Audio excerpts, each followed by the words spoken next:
In the previous video, we talked about the homework assignments that are going to be required for this course. And we said that these homework assignments will come through a website, an alternate website called Mastering Chemistry that you will have to purchase access for. We went through the steps of how to sign up for an account and how to enroll in the proper course through that platform. But now I need to talk about how these assignments will be graded. Remember, I told you they're very interactive. Some of these questions will give you hints that you can answer, and then if you answer these hints, then you can answer the problem because they're going to be very similar. Some of these questions are kind of click, drag, and drop into the proper orientations. Some of these examples or problems will be three-dimensional structures that you can twist and turn and modify and do things with. Some of these will be drawing. Some of these will be predicting mechanisms and curvy arrow mechanisms. So they're very engaging, they're very interactive, and some of them do go quite in depth as far as lecture material goes. However, the grading scheme of the homework assignments, I wouldn't say is complicated, but there's a lot to it. And you're going to see the grading scheme listed in the syllabus for you, and that way you can refer back to it if you wonder why you got a 93 on the assignment. You thought that you did better or maybe worse than that. If you take a look at number 1, it says students may rework completed items after the due date. The work will not be saved and it will not affect the student's grades. So what that basically means is that once the assignment is uploaded, it has a due date. You have to submit it by the due date. And once you submit it by the due date, that very first submission is recorded as your grade. But the assignment stays available to you. That way you can go back into the assignment and you can rework as many questions as you want to rework, and it doesn't really affect the grade at the end of what you've submitted the first time around. Now, why would you want to go back in and rework questions? Some people think that this helps them review for a test. Some people, they just want to make sure that they remember that material before they walk into the test, and they will open up these assignments again and they will work on some of these problems that they struggled with the first time around to see if they can get them correct. Number 2, no credit will be given to assignments submitted after the due date. I don't care who you are. I don't care if you're my sister. I don't care if you're my mother. I don't care if you're my father. I don't care if you're my best friend. If you submit or try to submit an assignment after the due date, it will be recorded as a 0. I will not open them back up, no matter the boo-hoo story. And the reason is because these are going to be open up for an entire month. And if you've waited until the last minute to try to submit these assignments, and then you're going in on the last day before they're due and trying to do them, and something happens where you weren't able to finish it, or you weren't able to submit all of the assignments, then that's not my fault. So you've got almost an entire month to work on these assignments per module. And for that reason, you need to be working on them as you go throughout the month. Do not wait until the last minute, please. Do not wait for something to show up, because you know what will happen. If something happens, something bad happens, it will always happen at the time you don't need it to happen, right? That's how life is. So I will not open the assignments back up. If you do not submit the assignment by the due date, it is a 0 automatically, no questions asked. Number 3, question-specific feedback on follow-up text only appear when students are shown whether their answer is correct. Some of these questions, especially the more complicated ones, once you answer a question, it will say, yes, you are correct, and this is why you were correct, and it will go on and give you a brief explanation. Or it will say, no, you answered this question wrong, and this is why your answer that you chose is wrong, and it will give you a couple of sentences of feedback that you can then use and maybe look at the question again and try to answer it one more time at least to see if you can get the correct answer. The next one, if a student exhausts all attempts or gives up, the correct answer shows immediately. So what happens is that these questions will give you 5 chances, if they're open-ended questions, to answer it correctly. They give you the first chance, you tried, it will say wrong. They give you a second chance, you tried, it says wrong. If you go all the way up to the 5th chance, and you get it wrong on the fifth chance, then you get no points for that question. If you give up during those 5 attempts, because you don't have to go all the way to 5. If you try to answer it the first time and it says wrong, there's going to be a place that you can choose and it will say give up. So if you choose give up, then you forfeit the question and you lose all the points to the question. So that's what that means. If a student exhausts all of the attempts or gives up, the correct answer shows immediately, but you get 0 points for that question. Again, the next one down, limit number of attempts is 5. So in the open-ended questions, you have 5 chances to answer the question correctly. And if you can't get it right on the 5th chance, you get 0 points for that question at all. Okay, well, what about the questions that aren't open-ended? Some of these are multiple choice, and some of these are true-false. Well, those are graded a little differently because they have to be. I can't give you 5 attempts if the question only has 4 multiple choice possibilities, right? I can't give you 5 attempts to answer the question correctly if the question only is a true or false. That doesn't make any sense, right? So what happens with those is that you deduct credit for incorrectly answering a multiple choice or true-false question before the last attempt.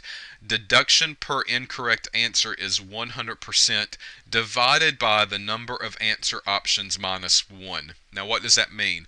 Well, let's say that the question has A, B, C, D. 4 answers that you can choose from. And you answer that question and you get it wrong. So 100% of the points divided by the number of answers that you could have chose from. In this case, it would have been 4. Minus 1, which is 3. So 100% divided by 3 is 33%. So if you try to answer a multiple choice question and you answer it wrong, and there's only 4 choices for you to pick from, when you answer it wrong, the question will deduct 33% of the total point value of that question. If you answer it wrong again for the second time, it deducts another 33% of the point value.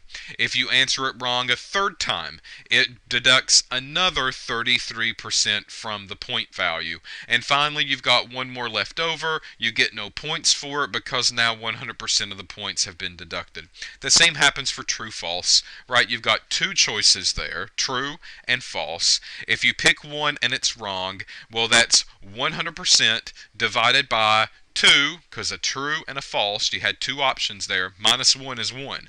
So 100% of the point values will be deducted in a true-false question if you get it wrong the first time. So you don't really get 5 attempts with those, is basically what I'm saying.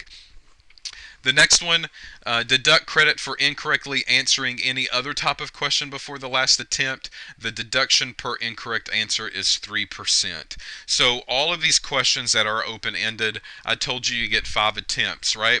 Every attempt that you do and you get wrong, that is a 3% deduction from the total point value of the question. So don't think that you've got 5 attempts and you can just willy-nilly answer the questions and guess, because if you really want to do well on these assignments, you'll get the answer correct the first time around. So again, that's very important. Try to answer the question correctly the first time. You'll get the full point value for that question, because every kind of submission that you do that's wrong does deduct points from your grade.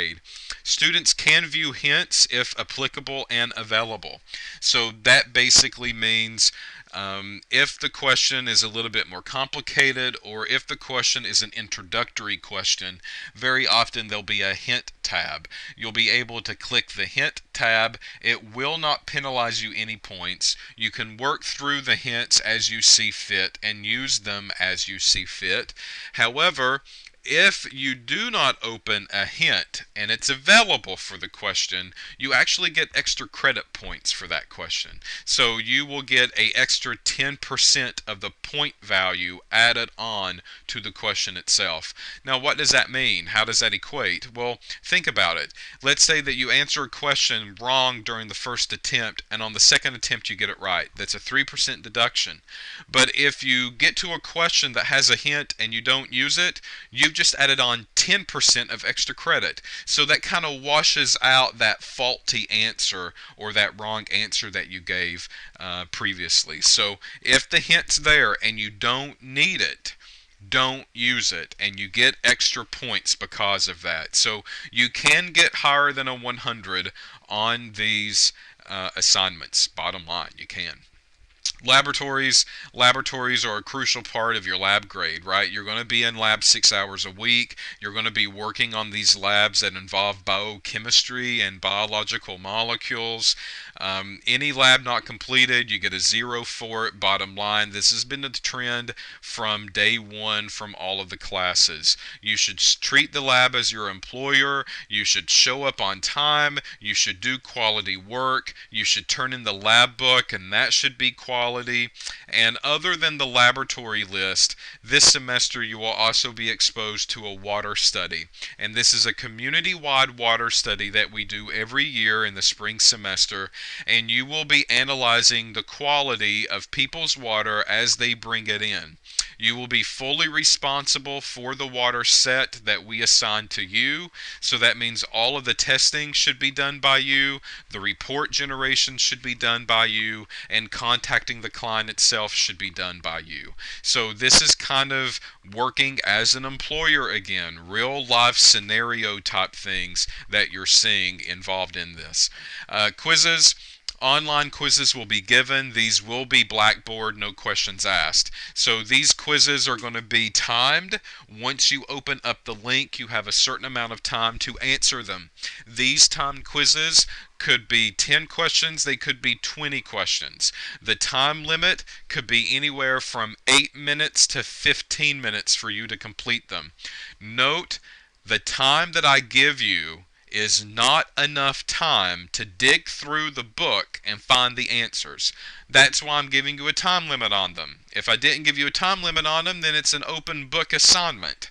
And I don't want them to be open book assignments. So I'm a stickler when it concerns the time limit on the quizzes. Make sure that you are prepared for these questions, because you will not have time to dig through the chapter and find the answers as you do the quiz. You just won't. It's as simple as that. So I would wait and do the quizzes closer to the test date. And the reason that I'm telling you to do that is because at that point you should have all the assignments completed.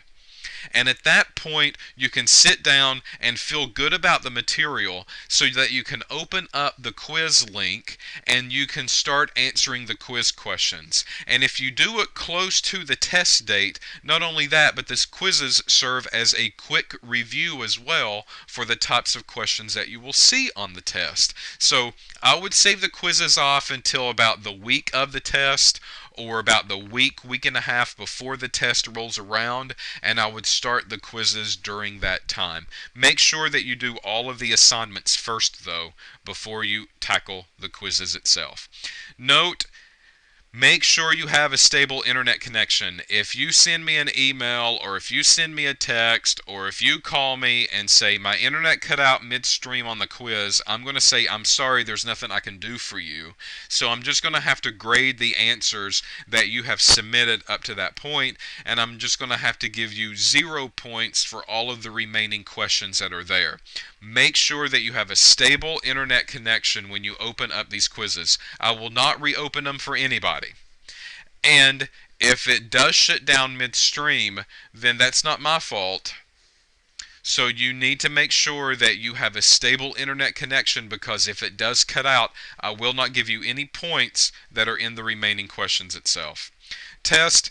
The test will be given throughout the semester. Make sure that you show up for the test. I know that the previous page of the syllabus said Blackboard. However, in this version of the syllabus, the tests are in person, and traditionally they will go in person.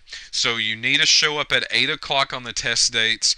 If you show up later than 8 o'clock, I'll do a 20% deduction, so I'll deduct points from your grade once you submit it in.